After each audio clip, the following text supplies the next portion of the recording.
Thank you indeed, Ceann Comhairle. The deputies, I'm very pleased that the House has decided to set aside time to debate the third interim report of the Disclosures Tribunal. I have to add, however, that it seems to be a very quiet House compared to the frenzied atmosphere which was around the setting up of the Tribunal and associated events last year. Having read the report in some detail, there's no doubt that it is comprehensive and it merits careful and close reading. It is, however, very clear what its main findings are and what Mr. Justice Charleton considers should be foremost in our minds in formulating a response to it. The principal finding relates to the treatment of Sergeant Maurice McCabe.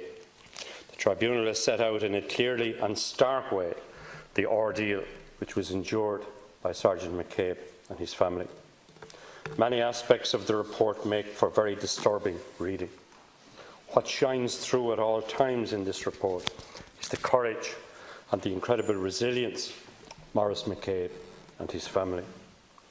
As I told the House this morning, since the report was published, I have spoken with Sergeant McCabe on the phone, and on behalf of the State I apologise to him and his family for the manner in which he was treated over a prolonged period of time.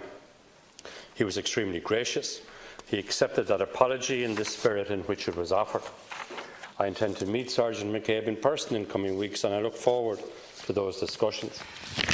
I know that the entire House joins with me in wishing him well and his family.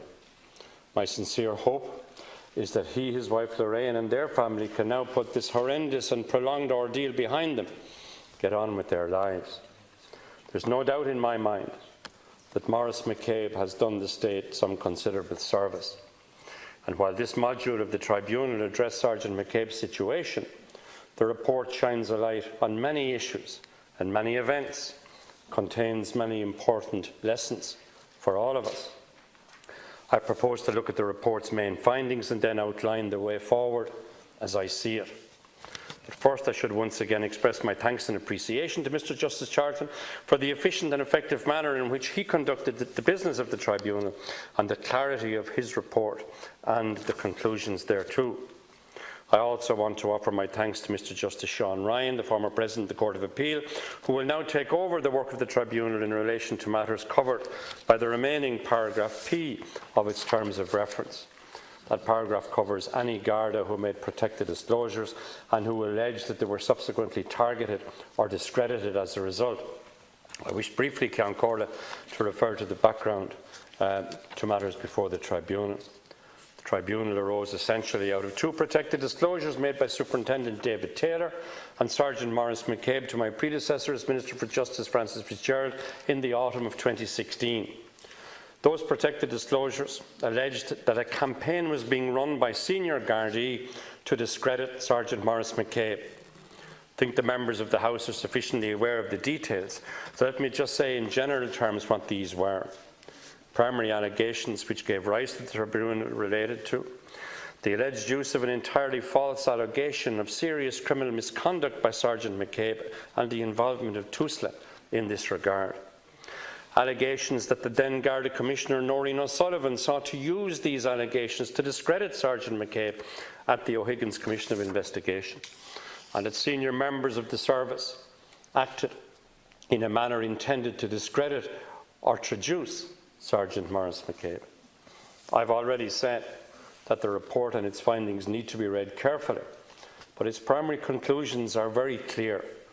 The report is emphatic in its vindication of Sergeant Maurice McCabe. It states that he is a genuine person who was concerned to maintain standards and that he has done the State considerable service by bringing failures within An Garda Síochána to the attention of the wider public. Sergeant Maurice McCabe deserves the gratitude of all of us for bringing serious shortcomings to public attention. As I said at the outset, I've spoken with Sergeant McCabe and will meet him shortly. The report finds that an error made in preparing a report on allegations against Sergeant McCabe was allowed to remain uncorrected. This was a TUSLA issue, will be addressed later in the debate by my colleague Minister Zappone. No one before the O'Higgins Commission of Investigation ever accused Sergeant McCabe of any crime, hinted at it, or engaged in any innuendo about it. The Tribunal found that both former Commissioner Martin Callanan and Superintendent David Taylor had not been truthful in the matter of their evidence. The Tribunal accepts the evidence of my predecessor, Frances Fitzgerald, that she decided not to interfere following the email of the 15th of May 2015, informing her that an issue had arisen at the Commission of Investigation. The report emphasises that her response was a considered one. On a personal basis, I'd like to say that Frances Fitzgerald is a loss to the Cabinet. Do not believe that a resignation served any public interest, though it may have served the political interests of some people in this House and some parties in the House. I hope to see Frances Fitzgerald return to high office in the near future. Returning to the Tribunal's central findings, the Tribunal accepted that the Minister did not speak with Commissioner Noreen O'Sullivan. The Tribunal finds that in fact no situation requiring intervention by the Minister occurred before the O'Higgins Commission. A particular allegation was made about my department's involvement with those transcripts, but the report states clearly that the transcripts provided to the Tribunal from the O'Higgins Commission of Investigation are and always were complete, despite unfounded media speculation to the contrary. I'd like to mention former Commissioner Noreen O'Sullivan. Commissioner Noreen O'Sullivan was the subject of a concerted campaign to undermine her position over a period of time, from the leaking of partial and misleading transcripts from the O'Higgins Commission, right up to the making of the two protected disclosures, and even following the setting up of the Tribunal itself. While I accept, Ceann Comhairle, that the Oireachtas has a vital role to play in ensuring accountability, it's incumbent on all of us as elected representatives not to abuse the responsible positions we hold. What we expect of others, we should also expect of ourselves. During her tenure as Garda Commissioner, Noreen O'Sullivan was frequently before Oireachtas committees. She was frequently subjected to questions that sometimes crossed the line that divides robust inquiry from personalised attack. I'd ask members who were party to that process to reflect carefully on their behaviour at that time.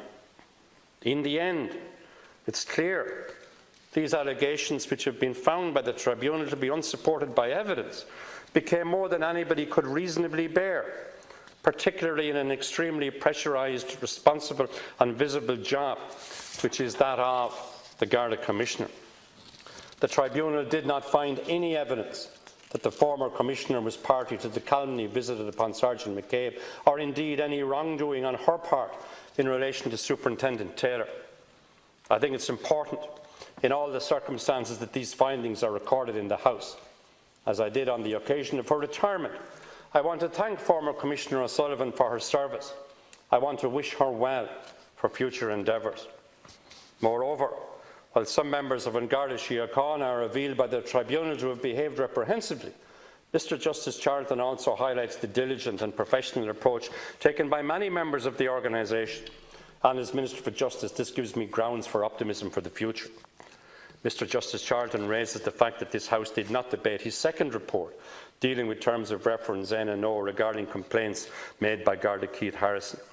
Deputies will acknowledge that there can be a level of furore in this House in relation to a matter giving rise to a tribunal that's seldom matched by in-depth analysis and publication of the report, particularly if it makes for uncomfortable reading for members of the House.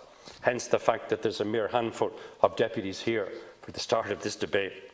I don't think, Ceann Comhairle, that we should shy away from self-reflection as a Parliament if we are to ensure that we maintain a healthy democracy. Garda Harrison and his partner Marissa Sims alleged that the Garda Síochána at the highest level had prevailed upon the HSE to intervene in their family affairs as a consequence of the making of protected disclosures by Garda Harrison. Members will recall the media coverage of these allegations, which, put together with Sergeant McCabe's experiences with Tusla, opened the appalling vista of the Garda Síochána colluding with the social services to target members who raised certain issues. Mr Justice Charleton fully investigated Garda Harrison's allegations.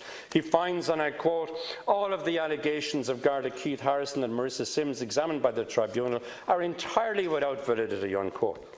Mr Justice Charleton goes on to say that, and I quote again, "It's appropriate here to exonerate everybody in the social services and in policing accused by them of discreditable conduct," unquote. His words require no further elucidation on my part. And again, I invite members of the House who engaged in questioning on this issue to reflect on their statements and their allegations. Let me turn to the future.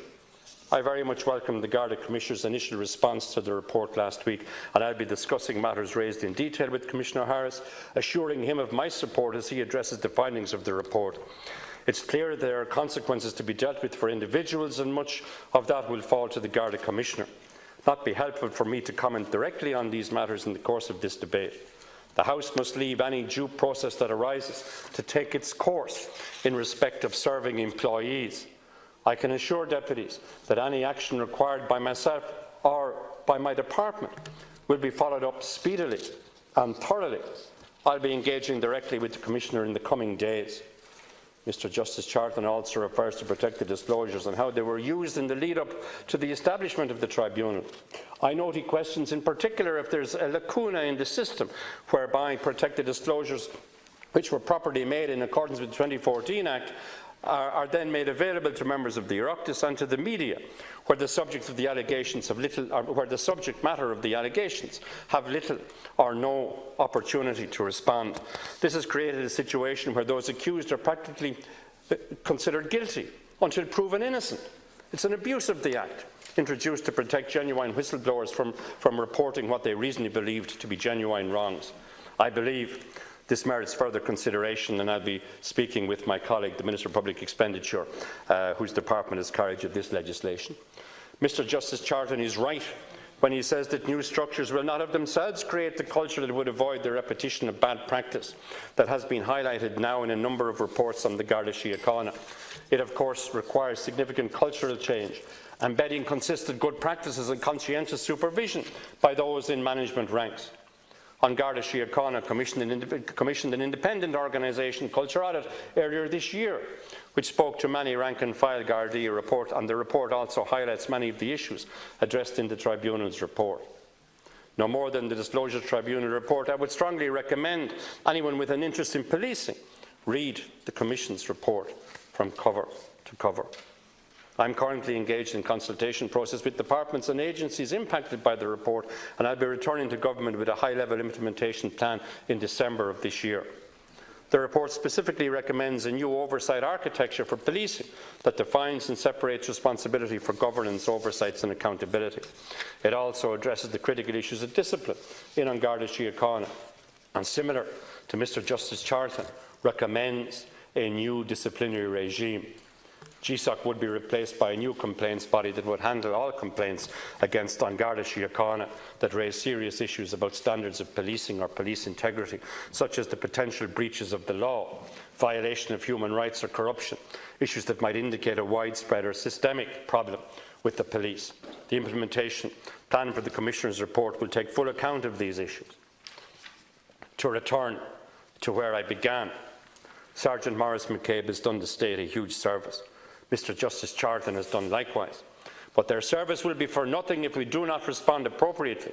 I was greatly taken by the set of obligations on Gardaí set out towards the end of the report, to take pride in their work on the uniform, to always be honest, to be visible, to be polite, to serve the people of Ireland, to treat the obligation to the public as superior to any false sense that Gardaí should stick up for each other, and finally the obligation of self-analysis. These are simple values, doing the right thing, but they are fundamental. These are standards that we should all observe as public servants, as members of this House, indeed as human beings, and they certainly are what the public has a right to expect from Garda Síochána. Clearly, the lessons for Garda Síochána, for my department, indeed for all public bodies, for the government and for the Oireachtas, and not least for the media. Central tenet for all of us is that we must learn how to deal more effectively in facing up to and determining the truth of allegations, while not making the mistake of treating these as facts in all circumstances. And Ceann Comhairle, you will recall that unfortunately that was done on more than one occasion in the House over the last 12 months. Above all, we must as a society respond appropriately to those who speak up to highlight a wrong. For my part, I'm determined that these lessons must be and will be learned, and not only learned but applied. Thank you. Thank you.